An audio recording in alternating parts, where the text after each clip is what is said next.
Good evening happy Gardner's. So friends, आज ना एक बहुत ही इम्पॉर्टेंट टॉपिक लेकर के आया हूँ अडेनियम्स के बारे में। अक्सर लोग ना ये चीज़ सर्च करते रहते हैं गूगल पर, बेस्ट फूड फॉर अडेनियम्स, और क्या बेहतरीन से बेहतरीन हम फर्टिलाइज़र्स दे सकते हैं अपने अडेनियम्स को, किस तरीके से उनको बहुत अच्छे तरीके से हम फीड कर सकते हैं ताकि वो फ्लावरिंग करें, उनका कॉडेक्स डेवलप हो, साथ के साथ उनकी ओवरऑल ग्रोथ हो, बेसिकली उनके रूट्स भी डेवलप हों, उनके लीव्स भी लश ग्रीन आए। तो अक्सर जब हम ये चीज़ सर्च करते हैं ना, तो हमें गूगल पर एक पर्टिकुलर एक चीज़ दिखाई देती है, उसका नाम है बोन मील। और हमारे बहुत सारे फ्रेंड्स कम जानकारी होने की वजह से वो ऑर्डर कर लेते हैं या फिर जाकर नर्सरी से ले आते हैं बोन मील और अपने अडेनियम्स में इस्तेमाल करना शुरू कर देते हैं।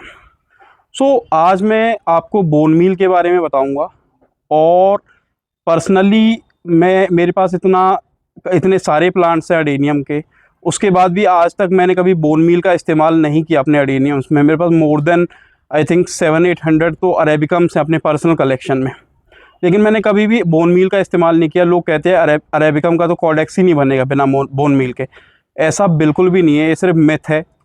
ठीक है, ये सारी चीज़ें मार्केट में चलाई जाती हैं अपने प्रोडक्ट्स को सेल करने के लिए। जैसे बोन मील है, उसको ऊंचे दाम पर, बोन एक वेस्ट प्रोडक्ट है, ठीक है, बूचर खानों से वो आ जाते हैं जो कि कंज्यूम हो नहीं पाते हैं, तो उसका कुछ ना कुछ तो करना है उनको। ठीक है, हाँ, एग्रीकल्चर में बोन मील में भी यूज़ हो सकता है, होता है और बेनिफिशियल भी है, लेकिन मेरा पर्सनली मानना ये है कि हमारे हाउस प्लांट्स में बोन मील डालना कहीं ना कहीं ठीक नहीं है। तो आज हम बात करेंगे बोन मील के बारे में, और बोन मील हमें क्यों इस्तेमाल नहीं करना चाहिए, और हमारे पर्टिकुलरली अडेनियम्स और हाउस प्लांट्स के लिए। मैं आज खाली अडेनियम्स की बात नहीं कर रहा, हमारे और भी हाउस प्लांट्स में लोग बोन मील का आजकल चलन बढ़ता जा रहा है। बेसिकली बोन मील का हर जगह मैं देख रहा हूँ, नर्सरीज़ में भी अब अवेलेबल होने लगी है ईजिली। पहले कभी नर्सरी में हमने बोन मील नहीं देखी थी, अब से 4-5 साल पहले। ठीक है, तो ये सारी सोशल मीडिया की देन है। सोशल मीडिया पर जिस चीज़ को ट्रेंड करवाया जाता है वो चीज़ ट्रेंड होने लगती है और लोग उसको इस्तेमाल करने लगते हैं।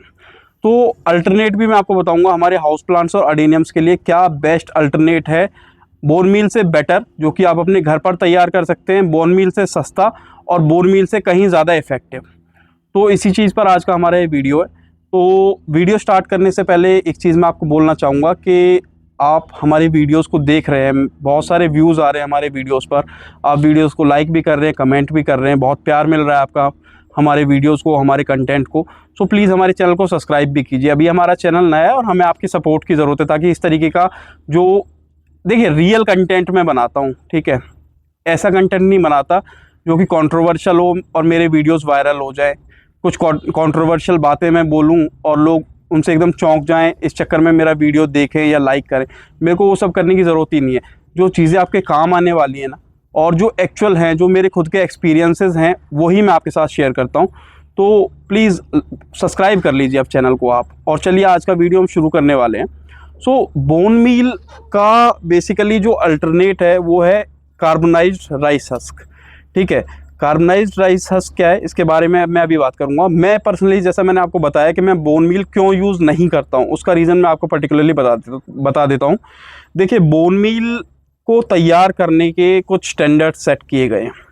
पहले तो मैं आपको बता देता हूँ, काफ़ी लोगों को तो यही नहीं पता कि बोन मील चीज़ क्या है। बोन मील जो जानवर जिनको बूचर खानों में मार दिया जाता है, काट दिया जाता है, और उनका जो मतलब फ्लश होता है, उसको सेल आउट कर दिया जाता है, और उनकी जो हड्डियां होती हैं, जो हड्डियां बच जाती हैं मरे हुए जानवरों की, पशुओं की, उनका चूरा बोन मील होता है, जो कि आप आजकल अपने पौधों में यूज़ कर रहे हैं। बहुत सारे लोगों को तो यही नहीं पता, और जिन लोगों को पता है वो फिर भी यूज़ कर रहे हैं। चलिए ठीक है, जानवरों का हड्डी है, वेस्ट है पौधों में, अगर मेरे फ़ायदा कर रहा है तो मैं यूज़ कर लेता हूँ। लेकिन प्रॉब्लम कहाँ पर है, और फ़ायदा हो सकता है कर भी रहा हो। ठीक है,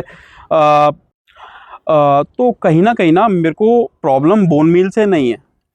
मेरे को प्रॉब्लम क्या है बेसिकली कि जो बोन मील को तैयार करने के लिए स्टैंडर्ड सेट किए हैं गवर्नमेंट ने, ठीक है, वो स्टैंडर्ड्स इंडिया में फॉलो होते नहीं हैं, और परेशानी उसकी वजह से होती है।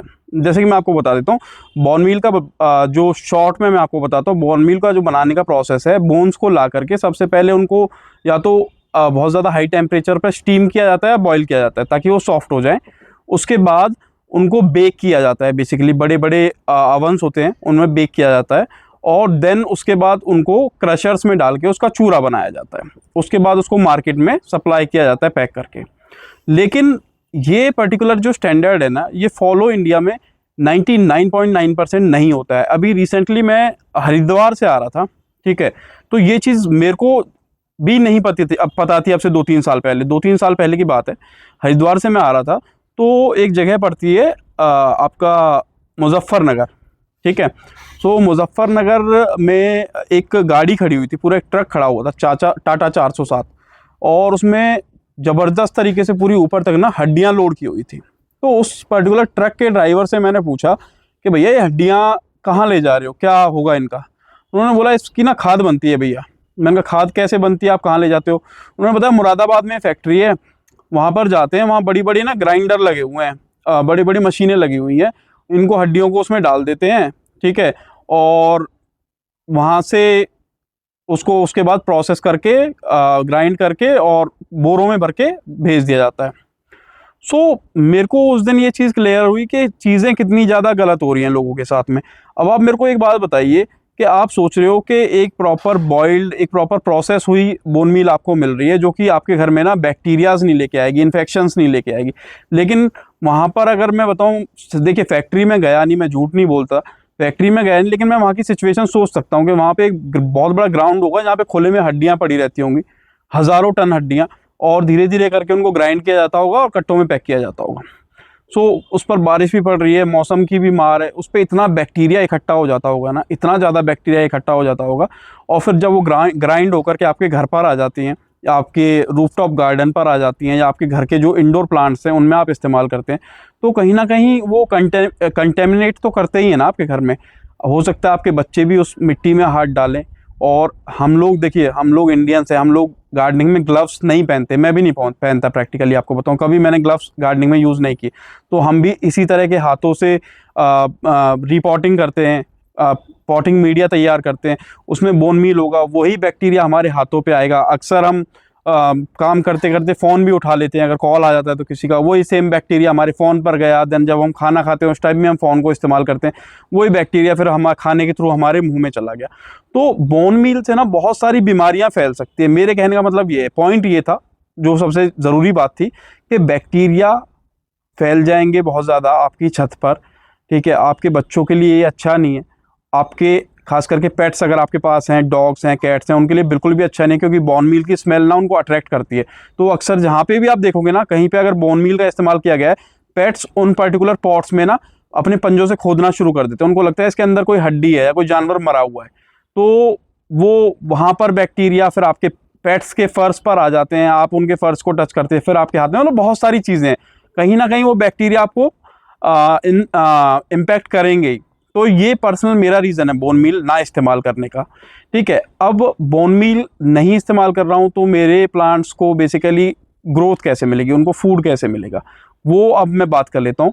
सो मैं इसके लिए यूज़ करता हूँ राइस हस्क, जो कि मेरे प्लांट्स को पोटेशियम भी देता है, फास्फोरस भी देता है, ठीक है, और साथ के साथ कैल्शियम भी देता है, ठीक है। जबकि आपका जो बोन मील है वो सिर्फ और सिर्फ आपके प्लांट्स को फास्फोरस देगा और कैल्शियम देगा, ठीक है। तो यहाँ पर 3-4 चीज़ें मिल रही हैं, थोड़ा बहुत नाइट्रोजन भी मिल रहा है, ठीक है, इसके थ्रू आपके राइस हस्क, कार्बनाइज्ड राइस हस्क के थ्रू। तो मैं आज आपको बताऊंगा कि किस तरीके से राइस हस्क को तैयार करना है और किस तरीके से इसको इस्तेमाल करना है। तो चलिए स्टार्ट करते हैं। सो देखिए, ये है राइस हस्क, ठीक है। ये बेसिकली होता क्या है, ये चावल जो होता है ना, हमारा धान, पर्टिकुलरली जो चावल का दाना होता है, उसके ऊपर की ये कवरिंग है, ये उसके ऊपर की लेयर है। इसको बिल्कुल भी भूसा ना समझे, देखने में कुछ भूसे के जैसा लगता है, जो कि अक्सर जानवरों को चारे की तरह डाला जाता है, ये वो चीज़ नहीं है, ये दूसरी चीज़ है, राइस हस्क इसको बोलते हैं, ठीक है। और ये बेसिकली जो धान होता है उसके ऊपर की कोटिंग है, ठीक है। सो देखिए, हमको करना क्या है, हमको इसको कार्बनाइज करना है, यानी कि इसको हीट करना है जब तक कि ये कार्बनाइज हो जाए, जले ना पर कार्बनाइज हो जाए।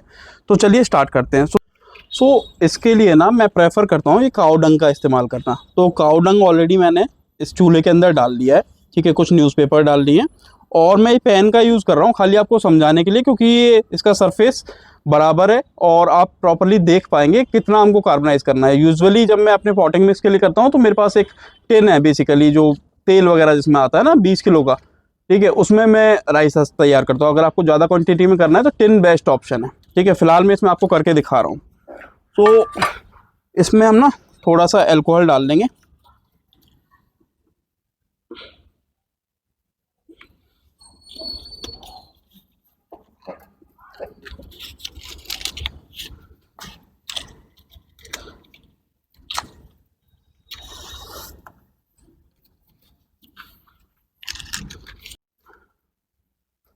यहाँ पे ना हम दो बेस्ट चीज़ें तैयार कर रहे हैं अपने अडेनियम्स या हाउस प्लांट्स के लिए।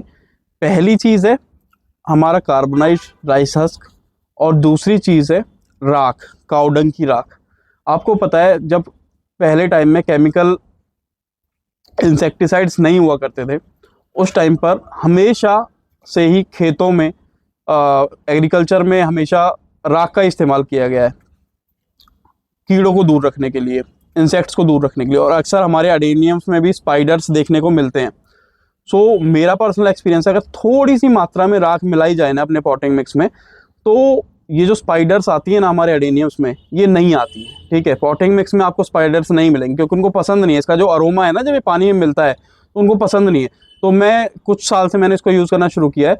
मैं लगभग एक गमला, मान लीजिए मेरे पास है ना बड़े साइज़ का, इतना बड़ा साइज़ का अगर गमला है, मैं 10 इंच का गमला अगर तैयार कर रहा हूँ, पॉटिंग मिक्स कर रहा हूँ, तो उसमें 1 चम्मच राख में मिलाता हूँ।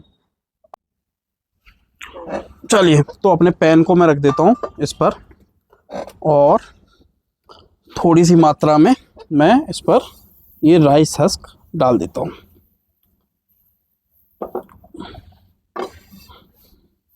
ये देखिए,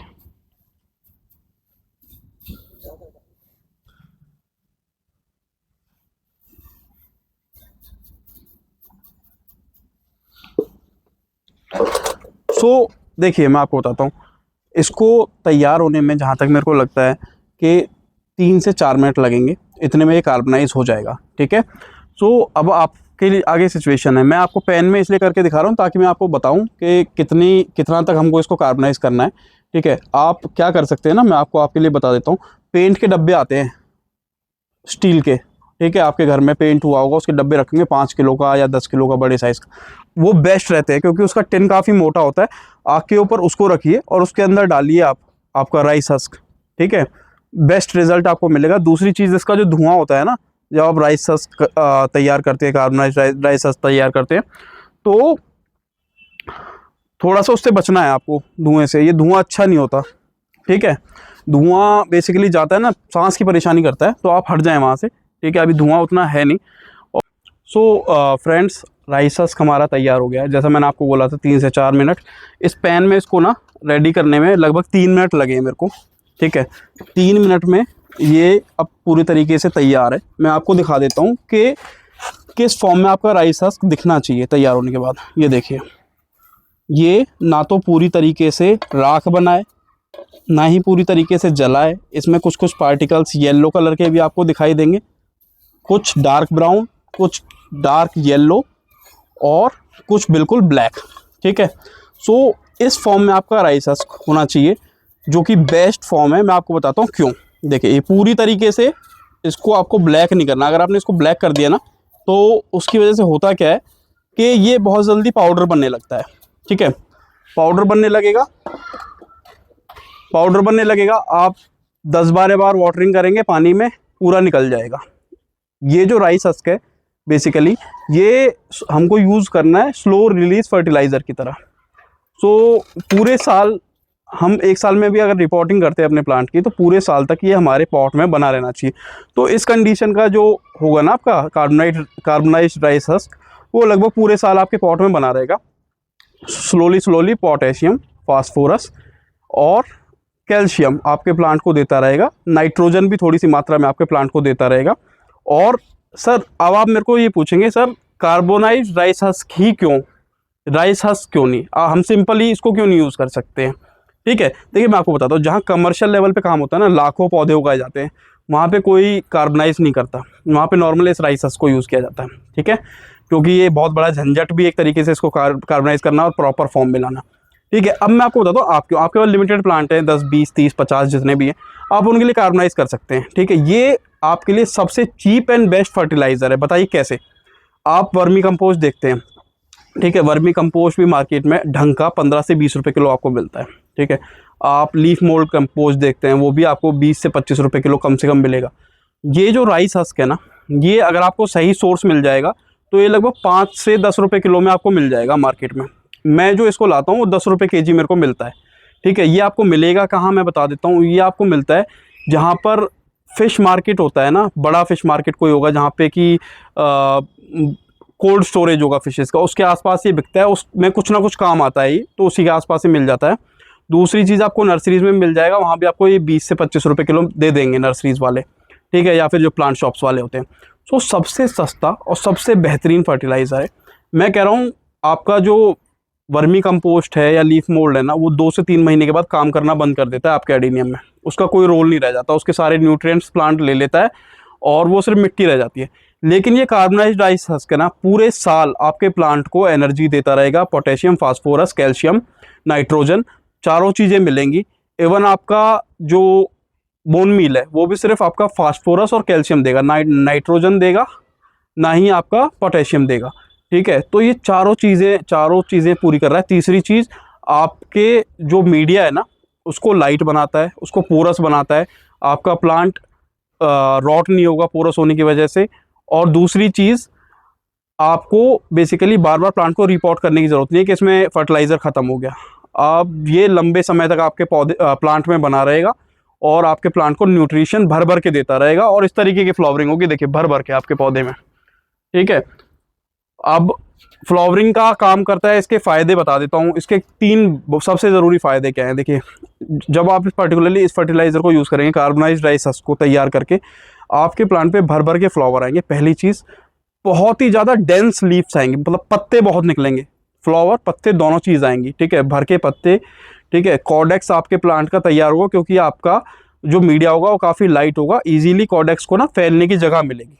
उसी की जगह टाइट मीडिया होता है ना, जैसे सैंड या सिंडर ज़्यादा क्वांटिटी में, और इस तरह का कुछ हम कंपोस्ट नहीं मिलाते हैं उसमें, जैसे कार्बनाइज्ड राइस हस्क, तो उसको बढ़ने की जगह नहीं मिलती, वो टाइट मीडिया हो जाता है काफ़ी। ठीक है, इसकी वजह से उसमें काफ़ी पोरसनेस आएगी, ये इजीली एक्सपेंड करने में हेल्प करेगा प्लांट को, अपने कॉर्डेक्स को। तो कॉर्डेक्स भी आपके प्लांट का तैयार होगा और सस्ता है, घर पे तैयार कर सकते हो।